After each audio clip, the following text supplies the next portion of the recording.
Moopanar 5 MP தந்தார். எனக்கு அரசியல் தெரியாது, 3 வேண்டான்னு போய் கொடுத்துட்டேன். நான் எப்பேற்பட்ட ஆளா இருப்பேன் பாரு. 5 MP தொகுதி கொடுத்தார். நான் இப்போ அரசு ஊழியராக இருந்தேன். எனக்கு வேண்டாம், என் கட்சியில் இருக்கிற தோழர்கள் தான் நான் நிறுத்த போறேன்னு சொன்னேன். மூப்பனார் இல்லை இல்லை, நீங்கள் தான் நிற்கணும், நீங்கள் நிற்கிறதா இருந்தால் சிதம்பரம் தரேன், இல்லைன்னா நான் இளைய பெருமாளுக்கு தந்துறேன்னார். இளைய பெருமாளுக்கு தந்துருங்கய்யா, எங்களுக்கு ஏதாவது 2 தொகுதி கொடுங்க.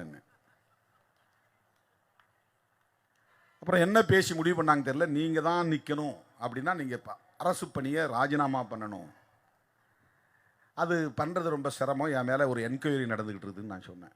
டிபார்ட்மெண்டல் என்கொயரி, என் பேரில் ஒரு விசாரணை. அதே மாதிரி அவர் முடியாதுன்ட்டார். வந்து நான் சொன்ன சந்தோஷமா, இல்லைங்க என்னால் முடியாது, ரிசைன் பண்ண முடியாதுன்னு. என்ன காரணம் நான் இது மாதிரி சொன்னேன். உடனே ஹோம் செக்ரட்டரி ஃபோன் போட்டு அவர் ரிசர்வேஷனை உடனே வாங்கிட்டு ஆளை அனுப்புங்கன்ட்டார். ஆர்டர் தான் போட்டார். அடுத்த 10வது நிமிஷம் எனக்கு அங்கேருந்து ஃபோன் வருது. யோ என்னையா, என்ன இப்படி பண்ணிட்டீங்க, வாங்க வந்து வாங்கிட்டு போங்க. கவலையோடு போய் ரிசைனேஷன் வாங்கிட்டு வந்தார். ரிசைனேஷன் வாங்கின தேதி என்ன தெரியுமா? ஆகஸ்ட் 17, 1999. என்னுடைய பிறந்த நாள் அன்று அரசு பணியை 11 ஆண்டுகள் பணியாற்றிய அந்த பணியை நான் துறந்துவிட்டு மூப்பனாருடைய வழிகாட்டுதலில் அந்த தேர்தல் களத்தில் நான் நின்றேன்.